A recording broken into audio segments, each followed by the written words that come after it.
nombre, Ludwig.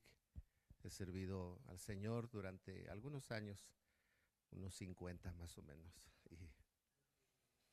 Y he sido pastor desde hace 32 años. Para mí es importante que lo sepan porque lo que quiero compartirles hoy conlleva muchos errores ya, de años, aciertos, experiencias buenas y equivocadas en el ámbito ministerial. Y me parece que eso es muy útil porque se convierte en una ventaja para los ministerios actuales. Quiero hablarles en mi participación de este día desde una perspectiva pastoral, porque la parte ministerial, magisterial, pues tiene diferentes aristas, ¿no es cierto? La pedagogía, por ejemplo. Muchos de los que servimos en la iglesia como maestros no somos profesionales de la pedagogía, sino tenemos un don y una gracia para eso, ¿verdad? Así debería ser. Si los que te enseñas no te entienden, mejor vete a otro ministerio. Pero hay otra parte que es la profesionalización, por ejemplo, que también creo que como ministerios debemos de hacer de nuestra labor dentro de la iglesia un perfil profesional, es decir, aquello que se llena de conocimiento, de descubrimiento de habilidades, de mejoras en nuestras habilidades, para poder edificar a la iglesia. Por eso la Biblia lo dice de otra forma, que dice, el que tiene el don de enseñar, pues dedíquese a enseñar. Y está hablando de la idea de adquirir conocimientos, desarrollar habilidades. Ay, creo que ya se subió demasiado, pero bueno, está bien, así tengo el micrófono más lejos.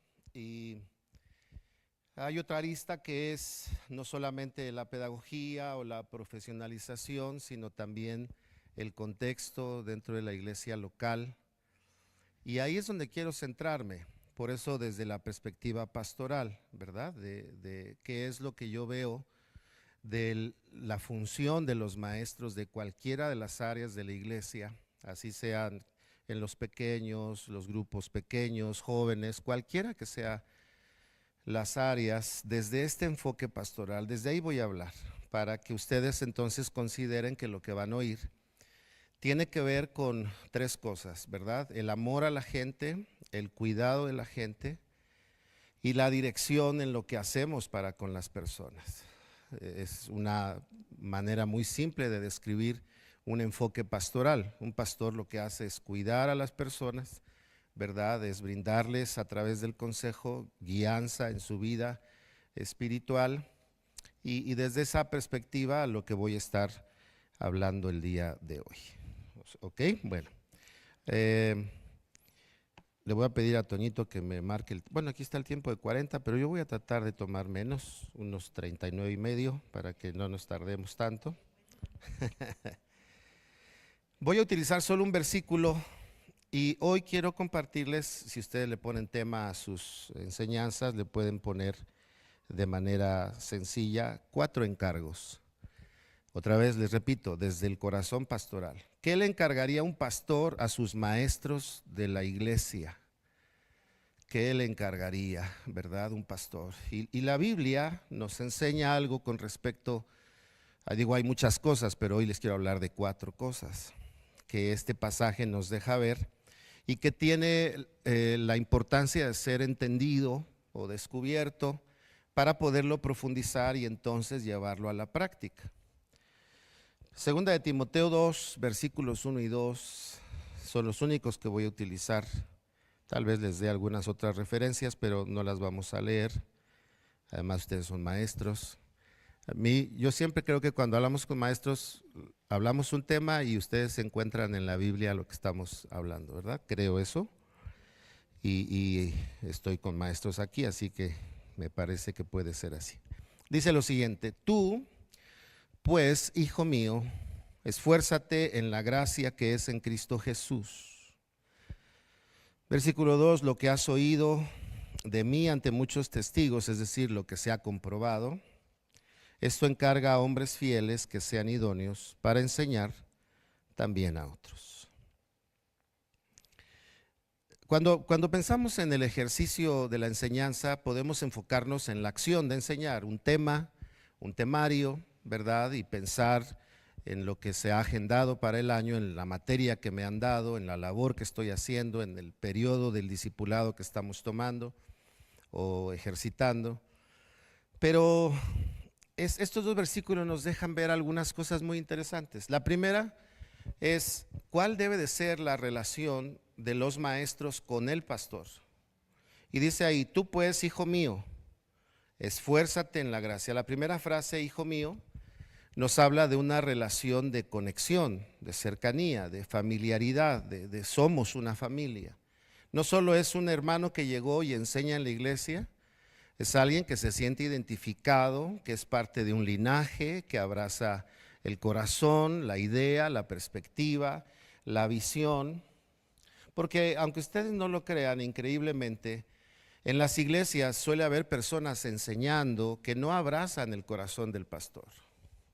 Digo, eso no pasa en la Ciudad de México, allá de donde yo vengo sí, pero pasa eso, ¿no? La gente lo que le gusta es enseñar, y entonces cuando le dan un lugar para enseñar se sienten contentos porque van a ejercitar un don, no importa que no tenga una relación cercana con el pastor. Y cuando digo cercana no hablo de pasar todos los días con él, hablo de conocer su corazón cuando predica, de conocer su corazón cuando comparte, de cuando tomamos el pan juntos, de cuando lo escuchamos dar una enseñanza, de cuando estamos viendo el enfoque del tiempo que estamos viviendo. Así que entonces lo primero que quiero decirles es que estos 4 aspectos que vamos a desarrollar requieren de esta relación, de poder conocer al pastor. Suele pasar en una iglesia que no es pequeña como esta, que no es de un grupo pequeño, que la gente mientras más crece, más se aleja y puede ser parte de una dinámica, pero no necesariamente de una relación. Escuchaba yo al pastor de una iglesia muy grande en otro país y le hacían una pregunta y le decían, ¿cómo siendo una iglesia tan grande mantienen la cercanía con la gente? Y dio una respuesta que me gustó mucho. Y dijo, es que es precisamente al revés. En esta iglesia fomentamos la cercanía unos con otros y por eso ha crecido tanto la iglesia. Y la verdad, se los digo por experiencia, nosotros no somos tan grandes, ¿verdad? Pero pasamos algunas centenas y yo hay gente que no conozco, que llego a comer con ellos y hola, ¿y cuánto tiempo tienes en la iglesia? 10 años. Y digo, ay, y nunca lo había saludado. O voy a algún lugar y, hola pastor, y hola. Me dice mi esposa, ¿quién es? No sé, ha de ser alguien de la iglesia. Y de repente me ven la cara, no sabe quién soy, le digo, no sé quién eres. Y entonces me doy cuenta que en una iglesia grande no puede no haber una cercanía. Entonces, lo que voy a compartirles requiere eso.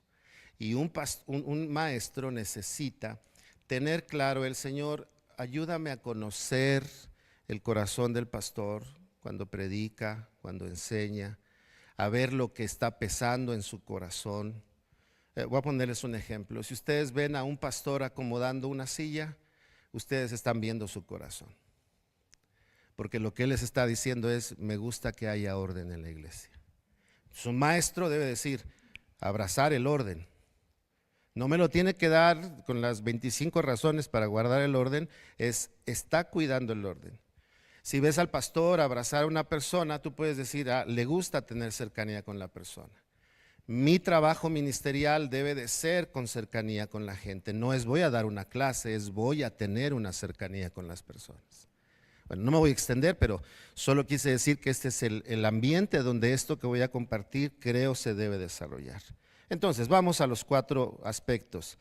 El primero, dice lo que has oído y confirmado, es otra manera de leer este pasaje, lo que has oído de mí.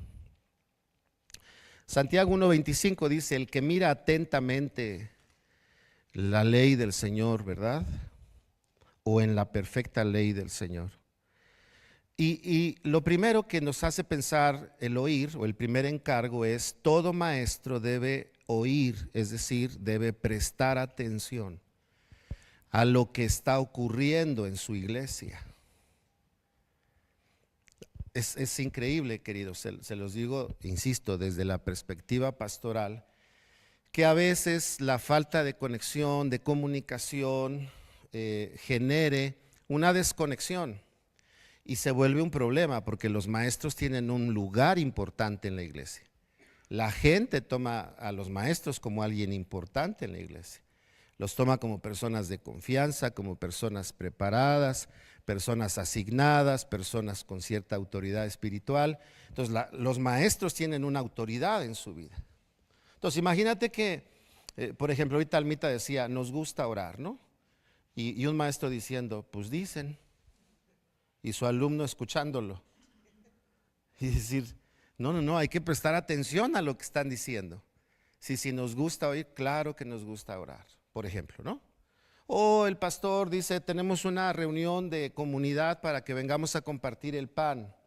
Y el maestro tiene que prestar atención. Ok, el pastor quiere fomentar la relación más cercana con la iglesia. Yo como maestro no puedo estar fuera de eso. Tengo que estar ahí, tengo que asistir, tengo que invitar, porque mi voz tiene cierto peso en la vida de las personas.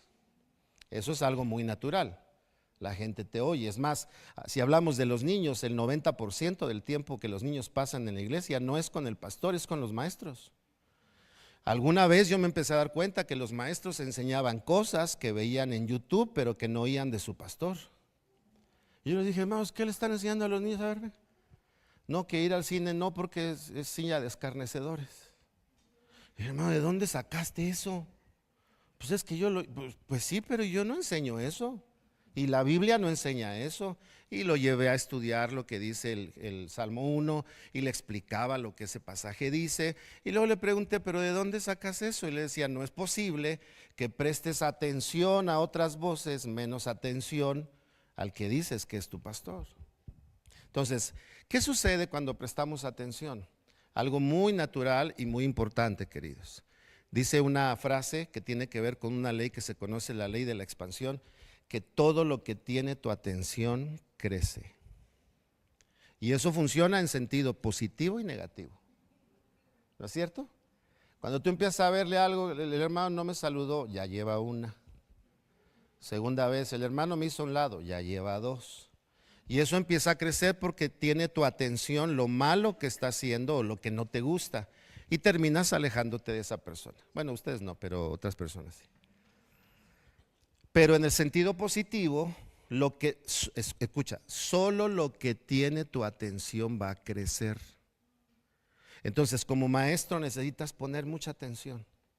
Yo a los maestros en la iglesia les digo, cuando yo enseño, no les estoy dando la sabiduría absoluta, les estoy abriendo mi corazón para que ustedes puedan poner atención a lo que está pesando en mi corazón y lo compartamos. Y ustedes puedan ser creativos con lo que Dios hace a través de ustedes, pero no ignorar lo que yo estoy compartiendo con ustedes. Entonces, número uno, ¿qué debemos de hacer? Prestar atención. Y por muy básico que esto parezca, queridos, es algo en lo que a veces nos descuidamos por una razón. Estamos tan habituados a estar en la iglesia, a ser parte de la iglesia, que de pronto pensamos que ya todo lo conocemos. ¿No es cierto? Y llega el tiempo de los avisos y decimos, ya sabemos qué van a decir. Y al rato nos preguntan qué dieron en los avisos y no sabemos qué dieron en los avisos.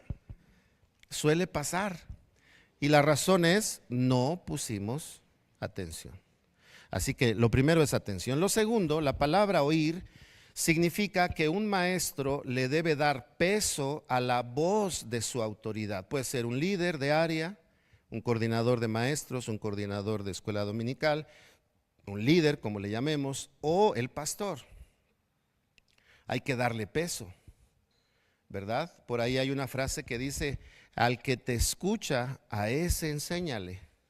Porque si la gente no te oye, lo que le digas no va a tener efecto en su vida, ¿no es cierto? Todos sabemos eso. ¿Alguna vez te llamó la atención tu papá y tú estabas delante de él, pero estabas con los oídos cerrados? Y te ibas y decías, ni supe qué me dijo. Y luego seguías con lo mismo y la gente no entendía. Decía, ¿por qué si hablé con él sigue con lo mismo? Bueno, porque no tenía apertura de oídos. Entonces, lo segundo que implica el prestar atención o el oír es darle peso a las palabras de alguien. Y como maestros tenemos que cuidar eso. ¿Por qué? Porque una de las labores del pastor, bueno, hay dos básicas, que es dirigir es una de ellas, y enseñar. Entonces, enseñas tiene que ver con habilitar, con llevar a la gente a que pueda desarrollar su propia fe. Nosotros no imponemos, los pastores y los maestros no imponemos, compartimos. Y si la función del pastor es esa, y yo no estoy dándole peso a sus palabras, lo que yo voy a hacer puede ser contrario sin querer ser contrario. La Biblia dice, por ejemplo, que el Señor hizo esta declaración. El que no es fíjense lo que dice, el que no es conmigo, ¿qué dijo? No dice el que está contra mí, no, dice el que no es conmigo, termina haciéndolo en contra mía. Y eso pasa.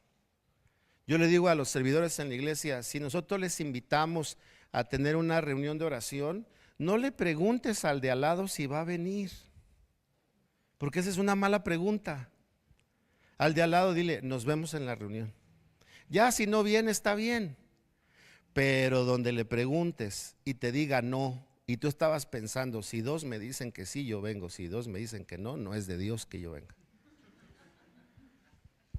¿Qué están haciendo? No le están dando peso a lo que está diciendo el pastor, ¿verdad? Ahora, si eso lo trasladamos a la enseñanza, podemos nosotros escuchar el trazo del pastor, el enfoque del pastor, porque todos aquí debemos saber que la iglesia local tiene desde luego un enfoque acerca de la teología y acerca de la Biblia, y la iglesia debe de saber cuál es ese enfoque, y el pastor tiene esa labor. Los líderes, los maestros principales, por llamarlo así, el ministerio magisterial de la iglesia, tiene la labor de trazar un eje donde los demás maestros se van a referir para mantenerse ahí.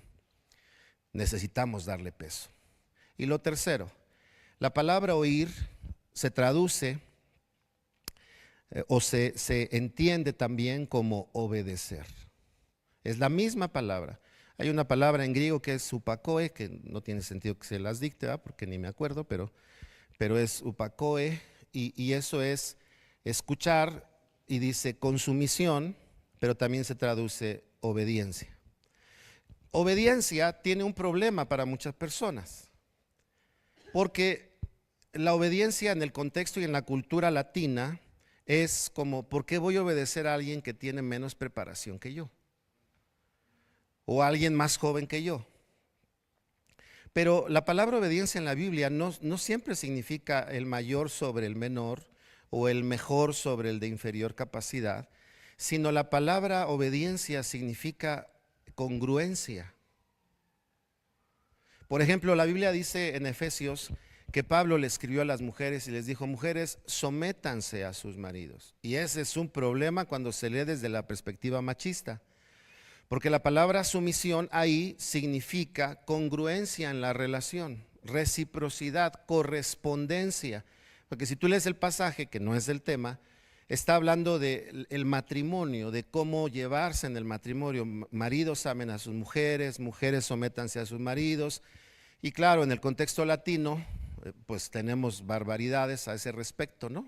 Yo recuerdo un día llegó una mujer a la iglesia y me dijo, pastor, me mandó mi esposo a preguntarle dónde dice la Biblia que yo tengo que obedecerlo. A ese nivel la gente maneja ese pasaje.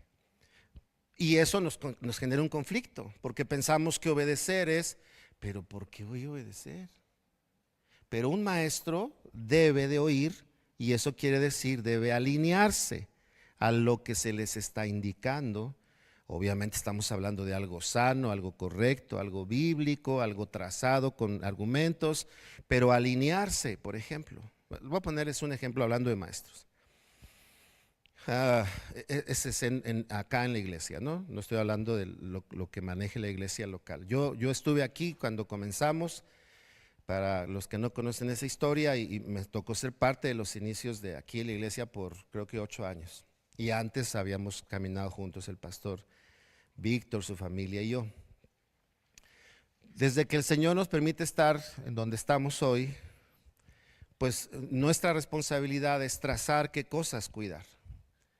Entonces, de pronto hay personas, como les decía hace rato, que enseñan sobre ciertos temas lo que oyen en otros lados, y mi labor es decirles, no, aquí vamos a trabajar esto y lo vamos a hacer así, por favor. por esta razón, con estos argumentos. ¿Alguna duda, alguna pregunta? Siempre es la apertura para saber si alguien está comprendiendo lo que les estamos diciendo. Y entonces, los maestros, los que tienen la labor, necesitan alinearse a eso. Y eso es muy importante, de verdad muy importante. Les voy a poner un ejemplo. Una hermana que llegó y que tuvo un grupo de discipulado, y ella traía una perspectiva acerca de cierta celebración, no voy a decir cuál para no generar polémica. Y entonces yo le dije, hermana, no lo haga así, por favor. Usted necesita aprender a manejarlo de otra manera. Le di los argumentos, ella lo experimentó, vio cómo podía ser útil a Dios. Su perspectiva comenzó a cambiar por lo que empezó a experimentar, y su manera de enfocar ese tema fue diferente. Se alineó. Y eso es muy importante, queridos, porque si no nos alineamos, podemos generar tres cosas. Número uno, podemos generar una subcultura dentro de la iglesia. Es decir, el pastor enseña una cosa, pero por abajo hay otros que lo manejan de otra manera. Si el pastor dice es importante la llenura del Espíritu Santo, y un maestro dice, pues no estoy de acuerdo. Y por abajo está la subcultura. Y les voy a enseñar lo que dice el discipulado, aunque yo tengo mis discrepancias, hermanos. No. Yo le digo siempre a los pastores, hay hermanos que se despiden de la iglesia, hay otros a los que hay que despedirlos de su labor, ¿verdad? Nadie se enoje conmigo, es solo una idea que me salió ahorita. El asunto es que entonces necesitamos alinearnos a lo que se traza dentro de la iglesia. Número 2, ¿verdad? Apenas voy en el primero. No, se les dije varios, pero del primer punto. Todo esto tiene que ver con oír. Todo esto que les dije, ahí póngale, es con la primera parte, lo que oíste de mí. La segunda, dice el pasaje, lo que oíste y luego y aprendiste, tiene la idea. Otra versión dice lo que oíste y aprendiste o recibiste. Así que la segunda es aprender. ¿Cuál es el segundo encargo para un maestro? Yo no sé si les ha pasado, pero a veces se nos sube, hermanos. Bueno, ustedes no, pero a veces, ¿a qué voy si yo ya sé? Un maestro, a mi parecer, siempre necesita mantener una actitud enseñable, siempre. Porque les voy a decir una cosa. La doctrina y la revelación siempre va a tener ajustes en nuestra vida. Siempre. Si nosotros pensamos que la doctrina se queda inamovible, no. Jesús llegó un día y le dijo, ustedes han oído, ¿verdad? Pero ahora yo les digo esto. Y vino a ajustarlo.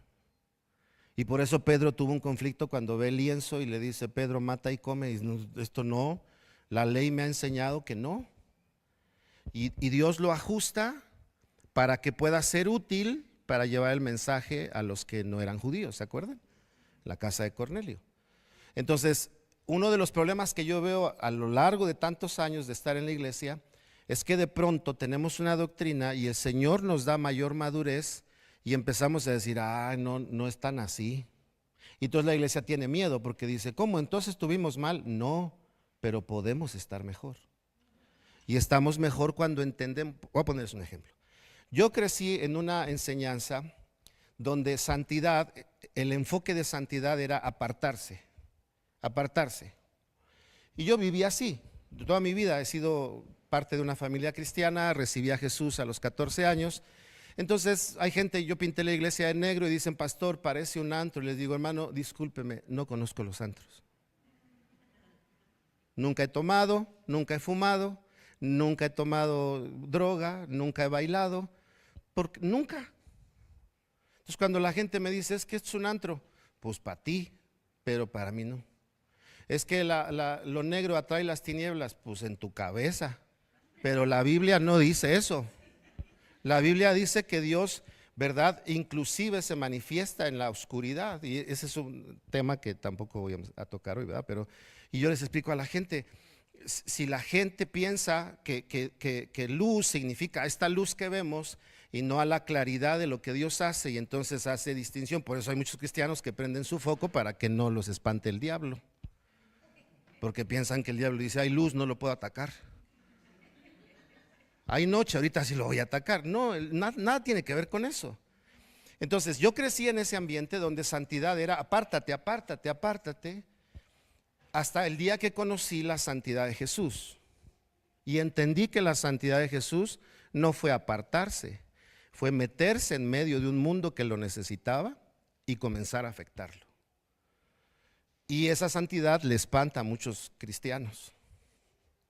No estoy diciendo que vaya, o sea, no estoy diciendo que mandemos a la gente a los antros y que allá prediquen, ni van a poder por tanto ruido.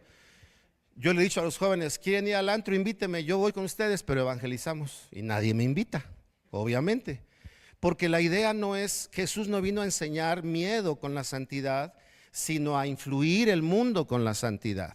Entonces, cuando la iglesia, si nosotros enseñamos a la gente, por ejemplo, es mi perspectiva, no esto, no lo otro, no aquí, no esta fiesta, no esta celebración, enseñamos a cristianos que solo se aíslan, pero no afectan nada. Por eso alguna vez aquí Almita también creo que lo hicieron. Un día llegó un joven y me dijo: pastor, si nos deja hacer una casa del terror en el 31 de noviembre, octubre. Y obviamente con esta manera de pensar yo le dije: ¿qué estás diciendo? Ven, vamos a liberarte, casi le digo. Y me dijo ese joven: es que la mera verdad, pastor, la gente que no conoce a Cristo no va a venir a orar ese día. Nosotros nos vamos a guardar en la iglesia, pero la gente está allá afuera. ¿Por qué no mejor hacemos una casa del terror? La gente está buscando que los espanten y al final les damos un mensaje de salvación. Y entonces hicieron una casa del terror. Eso me costó la amistad de pastores. Y más de 500 personas pasaron una noche a escuchar un mensaje de salvación. Ahora, ¿eso quiere decir que es nuestra herramienta de todos los años? No. Pero si yo no hubiera entendido que la santidad no es solo apartarnos, sino que es influir donde podemos estar, la enseñanza necesita mantener un corazón de aprendizaje. Y los maestros también. Necesitamos saber que la doctrina se revisa, que la enseñanza se actualiza. Por eso me gusta el nombre de aquí que dice actualización, por una simple razón: lo que no está actual ya no está funcionando, queridos. La actualización no es un asunto de sentirse bien porque estamos trabajando durante nuestra jornada de maestros, sino la actualización es mantener vigencia, ser útiles para el tiempo presente. Por eso la iglesia debe de tener rasgos y los maestros son parte de esa enseñanza para la iglesia. Así que necesitamos aprender y eso significa que somos enseñables, número 1. Número 2, escuchen esto, que es otra palabra que le da miedo a la gente, espero que a ustedes no. Y sí, bueno, Almita y el pastor Beto les van a ayudar, no es cierto, yo estoy para ayudarles, servirles. Tenemos que reaprender en algunas ocasiones. Cuando yo dirigía alabanza aquí en la iglesia, teníamos 1 hora, 1:30, no sé si Almita se acuerda, y yo decía: si no es 1:30, no es alabanza del lugar santísimo. Y el Señor ya me corrigió en esas ondas. Y hoy veo que mucha gente es así. No, es que 3 canciones es muy poquito. Les digo: no, con una, pero bien ministrada, bien disfrutada. Que la iglesia entienda lo que está cantando. Que la iglesia sepa por qué tiene ese sonido de alabanza, porque es enseñanza. Entonces lo que veo es que para aprender a veces hay que reaprender. Y como maestros tenemos que estar abiertos a eso. Yo escucho enseñanzas mías de hace años. Hace como 2 años una pastora me dijo: pastor, le voy a enseñar una predicación suya de hace 20 años. Como a los 5 minutos le dije: hermana, apáguela, ya me aburrí. Hasta yo me aburrí con lo que estaba diciendo. Y me decía: es que usted predicaba así, ahora predica de otra manera. Y te das cuenta que es una forma de conectar hoy en día con la gente. Bueno, aprender. Les doy una cita, 2 de Timoteo 3:14, ustedes pueden leerla en casa. ser enseñable, ya les dije. Voy a decirles un último punto, además de reaprender. Aprender significa que tenemos claro nuestro lugar. Eso es bien importante. Todo maestro en la iglesia está delegado a lo que va a compartir. Todo maestro en los equipos de niños, de donde sea, está delegado. Eso significa, ustedes saben lo que es delegar, es encargar algo que otro quiere que tú hagas. No es darte la libertad de hacer lo que tú quieras, sino encargarte de qué quiere que hablemos, qué vamos a enfatizar este año, este bimestre, este mes, hacia dónde estamos empujando como iglesia, como área, qué es lo que vamos a enfatizar de este sector del discipulado, qué es lo que queremos enfatizar de cualquiera del área que tú quieras. Y eso solamente se logra si tenemos claro nuestro lugar. Por ejemplo, un maestro de primaria tiene que apegarse a un plan educativo, ¿no es cierto? Y eso es lo que va a compartir, al menos esa es la idea del plan. Los maestros dentro de la iglesia deben de saber que aprender significa que sabemos el lugar. Jesús un día dijo, ustedes dicen que soy su maestro y dicen bien. Y luego les hace otra aseveración, bueno, tienen que saber que el alumno nunca es mayor que su maestro. Claro, eso en contextos otra vez latinos nos pegan el ego, ¿no es cierto? Pero como no, ya sabes, si yo tengo doctorado en teología, yo sé más que el hermano. No, no estamos hablando de conocimiento, estamos hablando de lugares. Y si tu lugar es cuidar el contenido de la enseñanza, el enfoque de la enseñanza, yo tengo que asumir que mi lugar es trabajar lo que tú me estás encargando. Hay dos etapas en el liderazgo que no tienen que ver con el tema, pero es importante en este contexto. Una es la delegación y después de la delegación, entonces viene la etapa de facultar a la gente. Uno de los problemas de los maestros es que cuando empiezan a dar clases, se facultan solos. Yo puedo hablar esto, yo puedo decir aquello, yo puedo meter de acá, yo puedo empezar a enseñar judaísmo, yo puedo empezar a enseñar lo que sea. Y ahí hay un problema. Porque si un maestro está delegado, no debería de facultarse. Facultarse es, tienes la libertad de decidir porque ya pasaste la etapa de ser delegado. Y cuando eres delegado, ejercitas principio de autoridad porque voy a hacer lo que me encargaron, número uno. Número dos, cuando eres delegado, aprendes qué se hace, cómo se hace y por qué se hace. ¿Cómo podemos ser facultados si no primero cuidamos esto? Entonces, cuando tú ves a alguien que sabe someterse, que tú le dices, por favor, estos son los temas. Miren, mucho pasa. Yo me acuerdo que llegaban alumnos del discipulado y me decían, oiga, pastor, ¿y quién es la bestia? Porque no me quedó claro en la clase. Y yo le decía, ¿en qué temario estás? No, en el bloque 1 de discipulado. Le dije, ¿qué tiene que ver? Nosotros no hablamos escatología en el discipulado. ¿Quién te dijo eso? Pues mi maestro. Segundo, la clase debería durar 45 minutos. No, pastor, es que luego nos vamos bien noche.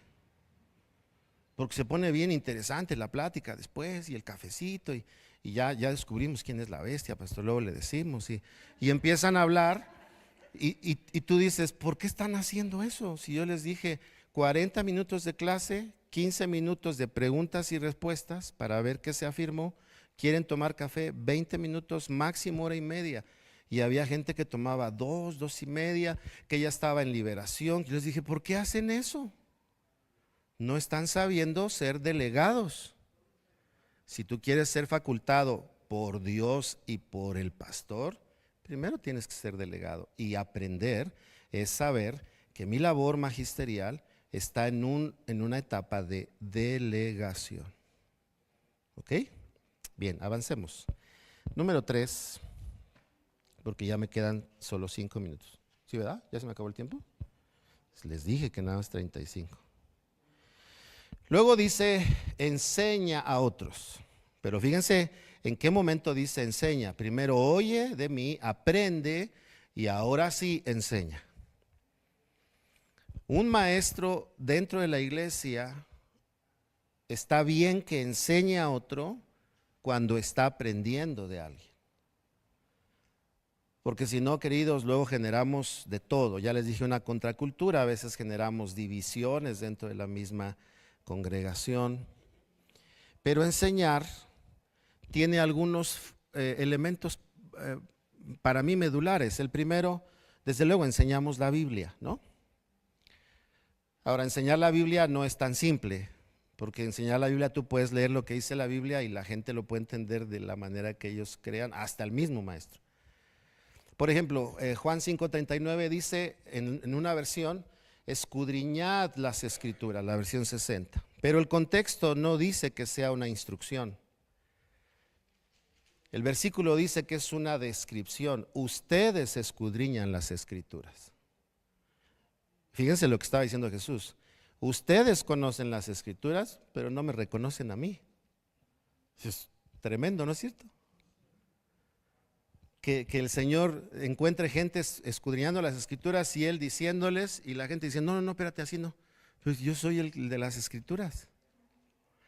Y eso sucede porque tenemos que ser cuidadosos como maestros de saber que hablar de Biblia no solo es decir lo que está en la Biblia, sino poner mucha atención en qué es lo que está enseñando la Biblia. Por eso hay tantas maneras de ver ciertos pasajes, porque se les atribuyen cosas que el texto no está diciendo, ¿verdad? Si no, por ejemplo, escucha gente decir, la Biblia dice que yo le pida al Señor todo lo que quiera y Él me lo dará. No, pero pone el contexto que está leyendo ahí. La Biblia dice que todo lo puedo en Cristo que me fortalece. Sí, pero no es para jugar América Chivas, eso no es para eso. Ahí está diciendo para qué es. Y está diciendo, he aprendido a vivir lo que me ha costado el ministerio.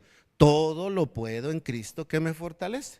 Entonces sacamos un contexto, lo aplicamos bien y lo podemos enseñar. Por eso enseñar es una grande responsabilidad. Y cuando hablamos de enseñar es verificar que nuestra enseñanza sea correctamente bíblica o lo más apegado, ¿verdad? Con comprensión. Bien, lo segundo, enseñamos la visión de la iglesia. Eso es bien importante. Si no enseñamos la visión de la iglesia, enseñamos nuestra visión. Y si enseñamos nuestra visión, automáticamente hay una división. No una división agresiva, pero hay una división. Y dice la Escritura, todo reino dividido no prevalece. Yo le pregunté hace años a Dios, Señor, ¿qué pasa con la visión de la iglesia? Y el Señor comenzó a enseñarme y a acercarme a amigos que comencé a conocer y empecé a descubrir que el problema estaba no en que yo no compartiera la visión, sino en el lenguaje que se hablaba en todo el equipo de trabajo de la iglesia. Y comenzamos a trabajar sobre eso. La iglesia piensa que mientras más hagamos, más logramos, pero la verdad es que mientras más nos unamos, más logramos. Y el maestro, una de sus labores dentro de sus temas es compartir la visión de la iglesia con respecto a la Escritura y con respecto a lo que Dios nos ha encargado a nosotros. Eso es lo que hace. Entonces enseñamos eso. Enseñamos también el enfoque del momento en el que estamos viviendo. Y no estoy diciendo que enseñamos vamos a dar la clase de lo que estamos viviendo hoy. No, estoy diciendo que cuando estamos enseñando, nosotros estamos también plasmando el enfoque que estamos viviendo. Voy a ponerles un ejemplo. Estás dando tu clase de discipulado, pero la iglesia está llamando a fortalecer la vida devocional. Entonces tú les das la clase del discipulado, pero les enseñas, queridos, hay que fortalecer nuestro tiempo devocional, personal, familiar, matrimonial, como equipo. Saben que nos vamos a conectar por Zoom o vamos a vernos en la iglesia una vez al mes, vamos a orar juntos, porque estás enseñándole no solamente un tema, sino lo que se está enfocando en ese tiempo. Imagínate que estuvieran en un momento donde vamos a elevar la generosidad en la iglesia. Ok, enseñamos nuestra clase, lo que nos toque dar, pero hablamos sobre, hermanos, hay que ser generosos. Vamos a orar, vamos a dar, ya con la gente más más cercana a tu corazón, ¿cómo estás? ¿Estás participando? ¿No estás participando? Porque estás enfocando lo que en este momento está pasando. Si no lo hacemos, queridos, aunque estemos enseñando, le estamos quitando fuerza a lo que pasa en la iglesia. Y eso es bien triste. Y para uno como pastor más, queridos. Yo hoy les voy a decir cosas que tal vez el pastor Beto nunca les va a decir, o Almita. Por eso me gusta ir a las iglesias. Porque saco mis traumas con ustedes. No, no es cierto. Porque siempre ayuda eso, ¿verdad? Ayuda a que ustedes oigan lo que a veces un pastor dice, es que si se los digo no me van a entender, van a pensar que yo se los quiero imponer, que yo quiero ser el primero, que nada más me oigan a mí, pero uno desde atrás dice, no, es que lo que estoy viendo es que nos falta fortaleza, nos falta unidad, nos falta hablar un mismo lenguaje y los maestros son parte de eso. Bien, enseñar. Por último, encargar. El pasaje dice, esto encarga. Tú como maestro, yo estoy convencido que, esta es una convicción mía, que a veces nuestros sistemas de discipulado se convierten solo en sistemas de cursos y no se forman discípulos. Yo siempre le digo a los maestros, no todos los que llegan a tu clase van a ser tus discípulos, porque ellos lo que quieren es conocer. Pero el discípulo necesita más que querer conocer, necesita querer comprometerse, ¿no es cierto? Es decir, lo que yo voy a aprender, me comprometo a enseñárselo a alguien más. No todos van a buscar eso, por eso hay gente que ya repitió 3 veces el mismo discipulado. ¿No los conocen? Que dicen, me voy a volver a inscribir, está tan bueno que lo quiero volver a tomar. Y no tienen ni un solo discípulo. Porque les gusta recibir, pero no se comprometen a lo que verdaderamente es ser un discípulo, que es generar un legado, extender la visión, llevar los valores del reino, hablarles de los principios y verdades bíblicas para que la gente aprenda a crecer en su vida, pero eso ya requiere más compromiso. Eso ya requiere más compromiso. Así que encargar nos habla de algunas cosas. Número 1, identifica. Como maestro a los maestros de la iglesia, yo les digo, identifica quién de tu grupo tiene una gracia para enseñar. Prepáralo, inviértele tiempo, anímalo, déjalo participar. Digo, no desde el principio, en cierto momento del curso, pero necesitas identificar. Porque a veces nos volvemos maestros eternos, en lugar de que nuestro lugar lo ocupe uno de nuestros discípulos. Entonces, la labor de los maestros, hay una frase en el liderazgo que dice que uno de los fracasos más grandes del liderazgo es no tener un legado. Y cuando se acaba tu liderazgo, se acaba todo lo que hiciste, porque ya no hay quien lo continúe. Bueno, en el ámbito de la enseñanza, los maestros necesitamos tener quien tome nuestro lugar, aun cuando nosotros estemos vivos. Máxime cuando ya no estemos en el lugar, no solamente físicamente, sino por otras razones. Identifica. Número 2, invierte. Les dije que estos temas eran pastorales. No invierte solo en preparar tu clase, eso es básico. Invierte en alguien para descubrir su don de la enseñanza, para animarlo, para orar por él, para que él pueda crecer, el hermano, la hermana, quien sea. Necesitas invertir. Y queridos, esto ya sube, ya no es lo mismo. Pero cuando tú preparas tu clase, tus hojas te hacen caso. Pero cuando quieres equipar a alguien, ya tú le dices, quédate aquí, te volteas, ya se movió. ¿Dónde anda este? Y tienes que hablarle, ¿qué pasó contigo? Y vas tratando de irle enseñando a una persona. Ahí ya sube, porque ahora ya tienes un compromiso, ahora te va a ver. Va a ver si tú dices amén en el culto. Hermanos, van a venir a la velada, amén, y no te ven. Ahora ya va a subir. Yo dije amén y me escuchó mi discípulo, ahí tengo que estar. Eso se pone bien bueno. Invierte. Tercero, prepara. Para preparar, por lo menos considera 3 cosas. Enseñar, número 1, es decir, explicarle qué, por qué, darle contenido. Número 2, ejercítalo. Dale espacio para que se ejercite. Y número 3, asígnalo, o sea, envíalo a hacer algo. Por ejemplo, maestros de discipulado, empiezas a ver a alguien que está creciendo, acompáñame en el siguiente curso de discipulado. Sí, ok, yo voy a dar la mitad de la clase, tú vas a dar la otra mitad, y lo vas acompañando y lo vas corrigiendo. Ten cuidado con esto, mira, esto es mejor, qué bueno que esto hiciste, te felicito, tienes buena presentación, manejaste bien el tiempo, en fin, vas dirigiéndolo. Y eso es prepararlo. Yo me he dado cuenta que pensamos que creemos que preparar es traer a la gente a una clase. No, esa es la primera parte. La segunda es que puedan ejercitarlo. Y la tercera es que los podamos encomendar algo. Número 4, impulsa. El otro día leí una frase de una prédica que me dejó pensando, y de eso voy a predicar después, pero decía la frase: que Dios te bendiga, pero no más que a mí.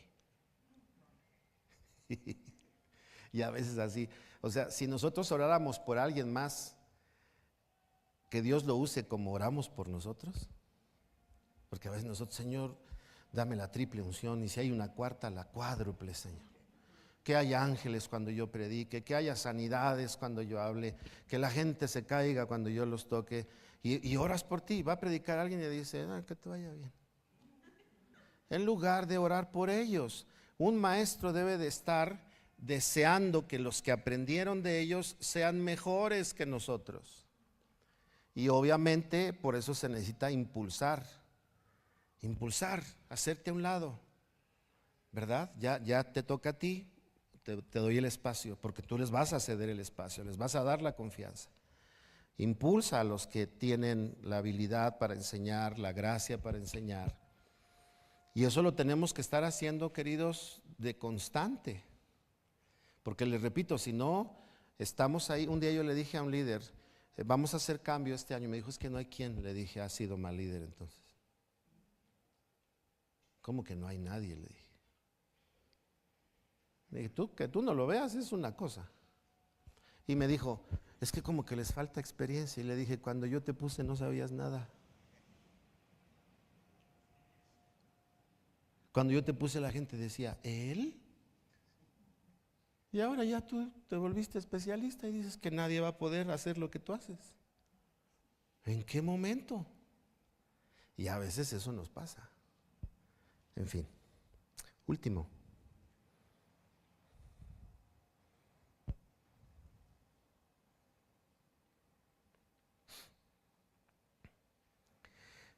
El último es, ya les dije, impulsar, es afirma, sería lo último. Afirma aquellos que pueden asumir la labor que tú haces. Saben, en el liderazgo Jesús dijo unas palabras: les conviene que yo me vaya.